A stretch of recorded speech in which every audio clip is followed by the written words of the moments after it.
So who or what will survive? We had a 100% agreement that we will still have a pencil as a very important tool in 2013. Then we also thought that social interaction, like we do here together, face to face, meeting each other, that will be still very, very important and will still be there for in the context of learning. Then we weren't so quite sure about like students. We think there will be students. Institutions, we still think there will be institutions, but maybe not all of them. And important for those who will make it will be kind of the commitment to adopt, both for the students and both for the institutions. And then we were discussing about qualifications and accreditations, and there, well, we didn't make really kind of through it all, and maybe there will be kind of an inflation on this topic. We were having lots of ideas, lots of information, but then kind of to structure that information, we were getting a little bit short of that. And hopefully we answered the question more or less. So this is, and thanks to Richard, that's his drawing skills to how we would think that who and what will change, and we thought in terms of which organizations kind of would survive, and then how would the entire system change. So this is a classical classroom, and so will we still have the classrooms in the future, and who will kind of provide those classrooms? So moving forward, we think that there's always going to be classrooms. The question is just going to be how big of these classrooms are going to be and how important of a role the classroom will play. And to find an answer to that question, we thought that basically for the universities of today, we thought there's three major kind of reasons why they should survive or why they should still be here in 15 years.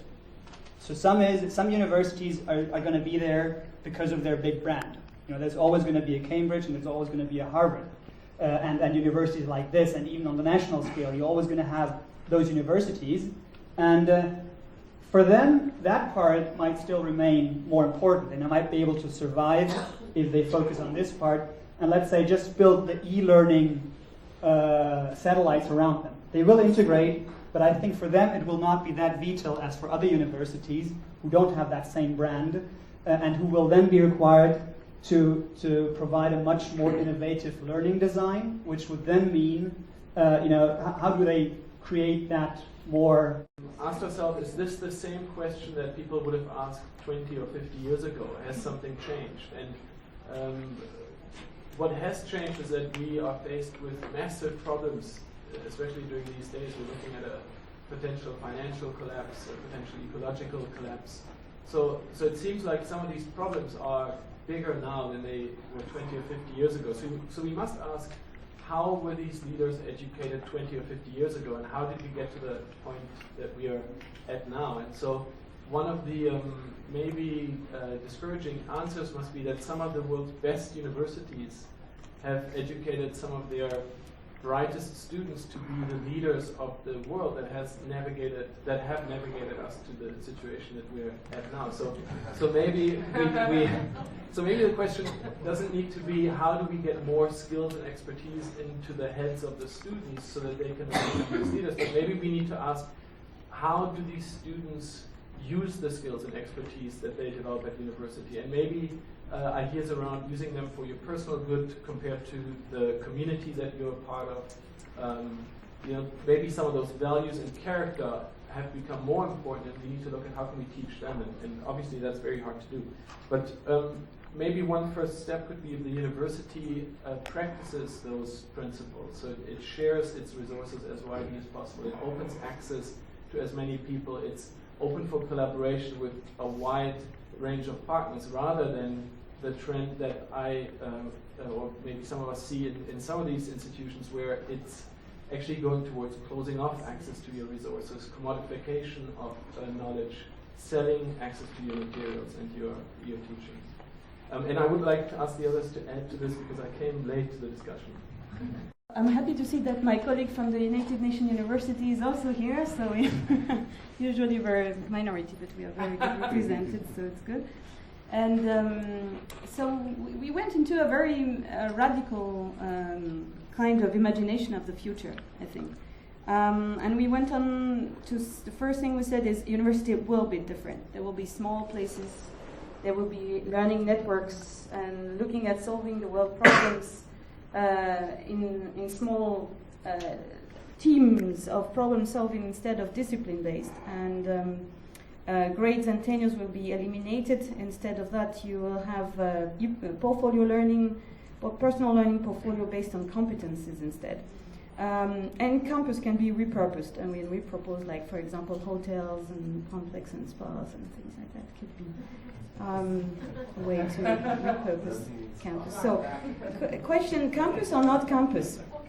One proposal, what Jay was saying, that students can do campus hopping. They can spend a few months in LA, a few months in Nairobi, a few months in Bonn or wherever.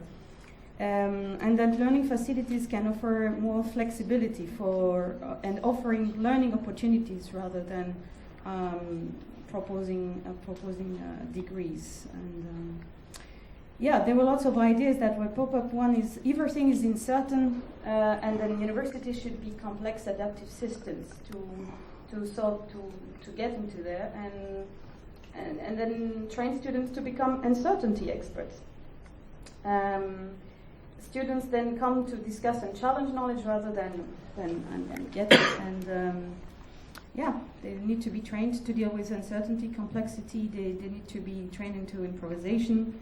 And this should be the place, and the universities can be there, and if they can be a place where this can happen. Yeah, more or less that's all. Did I forget something? That's more than enough. Yeah, good, well done. That's excellent. Thank you.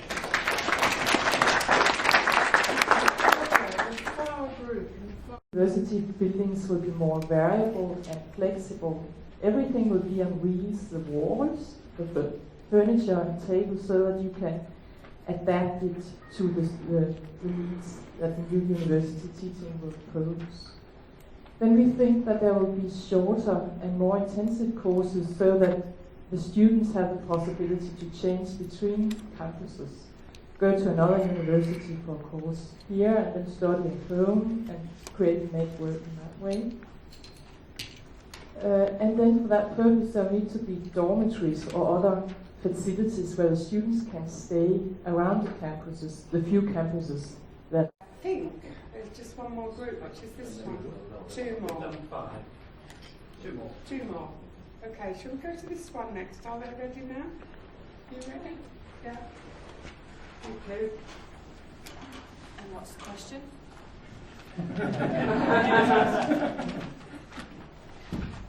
Well, we got the question about change in power from managers to students and or possibly teachers.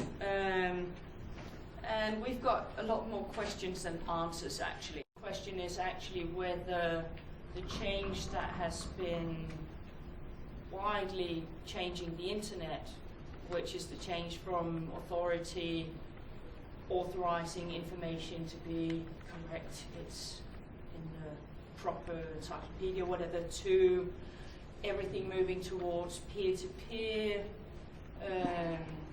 recognition. It's about how many people think this is good, and what if the university world changes that way? What if the piece of paper is no longer interesting, but some other way of adding value to your knowledge or competences? Because in that case, the universities will have to change.